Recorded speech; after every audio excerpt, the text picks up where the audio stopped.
So I'm going to give you a little bit of background of how I gained into this project. 4 or 5 years ago, I started a joint project with a couple of colleagues looking at China's global cultural products, or cultural projects. And as part of this, I decided I was going to do just sort of a quick one-off chapter on the Confucius Institutes. And that spring went to one of the Confucius Institutes and spent a month sitting in on classes. It was actually one of the classrooms at the high school level. And as academics' interests are wont to change over time, I became so fascinated with what was going on in this classroom and with the Confucius Institute project in general that I bagged the Global Cultural Projects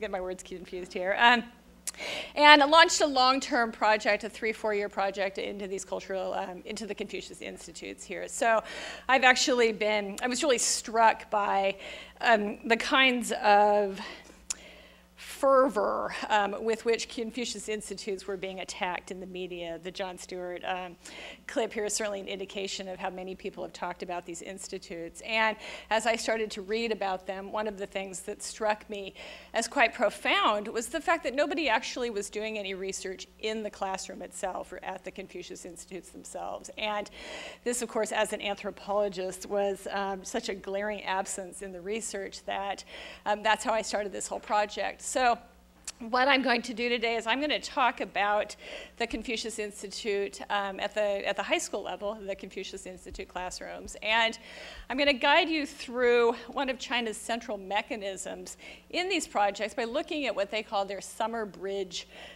program, which is when they invite hundreds and hundreds and hundreds of American high school students to China for 17 days in the summer for them to study Chinese language and learn about Chinese culture. And my specific argument here is that if we're going to take, if as political and cultural analysts, if we're going to take seriously these claims to soft power as some sort of potential tool of public diplomacy, we really have to look at not only the transnational intentions of these policies, but we really have to look at the specific projects in which these intentions are embedded and enacted. So I'm really asking here, how are we to understand both the junctures of transnational policy, but also the disjunctures? So look at both implementation and structure, but also in practice. So what happens here when Confucius Institutes actually meet American students? Does soft power really work? How does it work? What are the mechanisms through which it works or doesn't work? So in these tours, I actually was a chaperone on one of these tours last summer, and we'll be going again in the future. I see the CIs, I'm shortening Confucius Institutes here as CIs. I see them as relying upon two policy mechanisms to establish soft power. One, I'm calling witnessing the modern. And what I mean by that is that students are provided with these opportunities to experience the sort of tangible results of China's nation building, the really fast-track modernization that puts China on the level of other globally developed nations. The other one I'm calling the embodied performance of tradition. And what I mean by that is that students are asked to experience soft power through hands-on involvement, so performing traditional culture in a variety of ways that include stage presentations, practicing classic art forms, and those kind of things. And these are meant for students to sort of demonstrate a desire for things Chinese through sort of a mimetic cultural performance, so sort of enacting these cultural performances. So one thus witnesses the modern and then practices the traditional in this relationship that's really seen to be causal. I mean, this is part of a sort of a new national story, really, that China is exhibiting in a lot of contexts in which it draws upon historical culture, beliefs, practices, and argues that this is really where China needs to go in order to build itself into a modern nation. So I'm going to set the stage here for this trip I took last summer with these students. Now we gather at the airport around noon, 26 high school students and 3 chaperones, and we're all wearing matching t-shirts here that sport our Confucius Institute benefactor. Now we get through security with minimal difficulty. We get on the plane. One girl faints on the plane. Others drown themselves in a limitless supply of caffeinated beverages and are running up and down the aisles at this point. We get to Tokyo. We've got a layover in Tokyo. And a very gleeful group of students sort of runs down the runs down the aisle to avail themselves of local culture in the form of Japanese McDonald's here. The rest of them sort of gather around the chaperones, and they're asking us all about what's going to come. As you might expect, the conversation is dominated by questions about bathroom opportunities. You know, will we be able to shower every day? Will there be squat toilets, of course, comes up. And one of the other chaperones informs them that, yes, indeed, there will be squat toilets. And the chaperone, of course, says, well, you're going there partially for the experience, too, right? So we finally arrive at our destination, which is a boarding school on the outskirts of Beijing, well after midnight. A massive statue of Confucius greets our entrance. And while the students are shuffled off to bed, we chaperones are ushered down a cavernous hallway, decorated on one side with a mural of the Great Wall that's superimposed with images of China's aerospace industry. After gathering in a large conference room, a representative from Hanban introduces us to China. And here she says, "The Great Wall is a famous symbol, but now Beijing is a successful and modern city. It has successfully held the Olympics. I'm so glad you find Chinese culture so amazing," she tells us. Now, her speech, like the mural on the wall, really exemplifies the sort of exceptionalist narrative of modernity that I've just described, that really ties sort of traditional China to modern culture, you know, linking the Great Wall to the aerospace industry here in some sort of mystical fashion. Now, after 2 days in Beijing, the students in the summer program are farmed out to various schools all around the country. And on our group's first day at this town outside of the capital, we board a bus and we take a very, very long ride to the outskirts of town. And the university has built this absolutely impressive new campus in the suburbs. Its expansive spaces are dotted with these impressive edifices that are covered in gray and brown marble. And we're toured through a new library that's a really spectacular gray stone building. It's got floor-to-ceiling stacks of books and journals and all the latest of computer technology. But plastic covers all of the interior. And besides the tour group, there's no one else in the library. And so our footfalls sort of reverberate through these cavernous hallways. The campus itself is similar. It's really eerily depleted of humans and bicycles that populate most Chinese campuses. Sort of thoughts of Potemkin villages cross my mind, and students begin to grumble here, wondering about the point of the excursion. It's also controlled, one of them tells me. Now, our excursions the next day are to a textile museum and an airplane factory. Our route there takes us down these vast, newly constructed thoroughfares, past a Lamborghini dealership, and then into a textile museum where we tour for an hour and a half. We learn at that point that China was already weaving fabric during the Neolithic period, but then Japan came in, took over all the factories, and then the Kuomintang took them to Taiwan in 1949. Now, as we exit the museum, two of the students asked me why the tour guide seems to leave out stuff and make it always seem like the Chinese are the good guys. Now, I look around, and most of the other students are talking in pairs over in the corner, or they're futzing around on their electronic gadgets that they brought with them. As we leave the museum, we get back on the bus, and then we go park in an abandoned parking lot. We're sitting there for 15 minutes, and then an employee from McDonald's gets on, carrying boxes full of lukewarm Big Macs, French fries, and cold sodas. And as we eat, the student next to me says, "I didn't come to China to eat McDonald's. I came to eat Chinese food." His desperate dash to the Tokyo McDonald's 3 days earlier clearly forgotten. So next we head to an airplane assembly factory, which is a joint venture with a Western aviation company. Before we enter, our guide gathers the group outside of a really massive corporate sign and unfurls this huge banner that proclaims us part of the Confucius Institute. And the photographer that's always with us takes multiple pictures and arranges us around the banner. And these banners and these videos show up on evening news, where domestic citizens then get to witness these foreigners appreciating China under the tutelage of the Confucius Institute.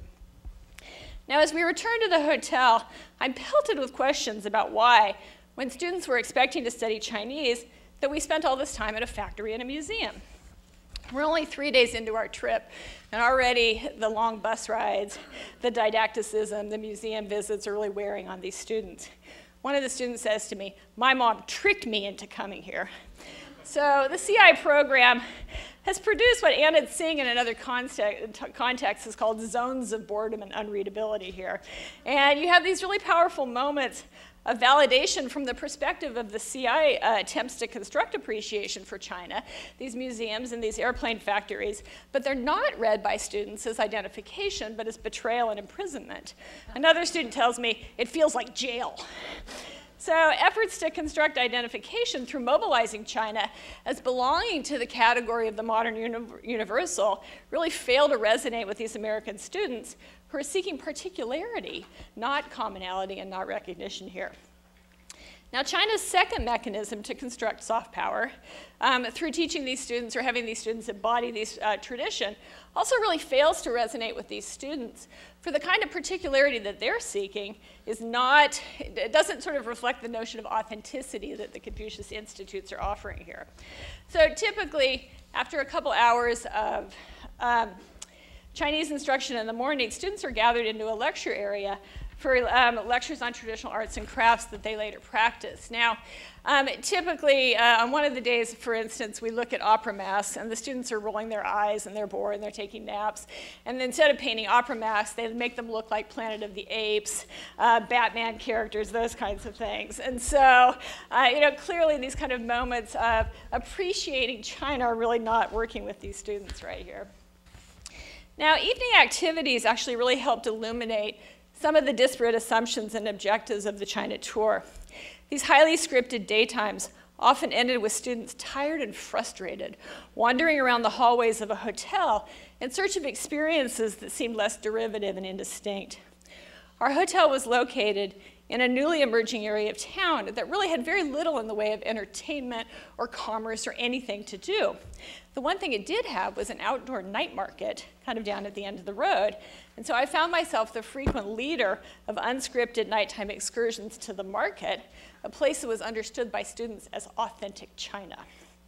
Now, on the one level, these market excursions provided students with an opportunity to experience what they considered to be Chinese authenticity, in which snacking on unidentified creatures roasted on a stick stood in for the real. Now, such experiences provided desire, but not the sort intended by the Confucius Institute's efforts to turn culture into soft power. Value here was indicated by a margin of difference that could not be overcome by the host university's endeavors to render students comfortable through providing them with the familiar. And this familiar included not only airplane tours, but cold French fries at breakfast and warm milk at dinner. And these were sort of attempts, very sincerely offered by the Confucius Institute, but attempts at modernity that if we look at sort of how Homi Bhabha talks about post-colonial mimicry, it's sort of not quite. They sort of just didn't quite get it, these students felt. So while the emotional draw of culture consumption in the practices of traditional arts failed to resonate with student constructions of authenticity, it worked through consumption of the forbidden, the authentic, the exotic, unknown. But the value wasn't in the consumption itself. It wasn't in the creatures that they were eating at the night market, but in the active consumption. So it was the process of locating value in the body of the person who was doing eating.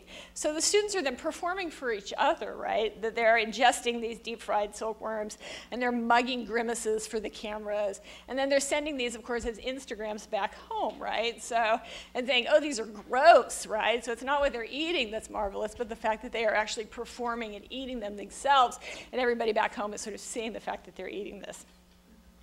So in the interest of time, I'll conclude today with a couple of brief comments on the global projection of soft power here. That the CI-sponsored tour that I analyzed today sort of looks at, or brought these sort of long-term policy targets into what other people have called an identity journey that exhibits this China that's really devoid of any kind of contentious place in global political exchanges, and one that defines the nation through this exceptionalist narrative of commensurability and difference. But clearly, it attempts to build soft power. The intention of the programs fails to guarantee affirmative reception.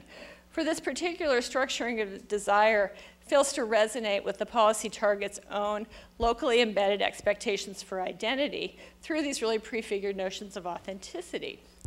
But at the same time, it's really important to heed these wider transnational structures of power outside of this project. And I'm reminded here of NYU's establishment of a global university in Abu Dhabi, where instruction is in English, and the only foreign languages offered are Arabic and Chinese.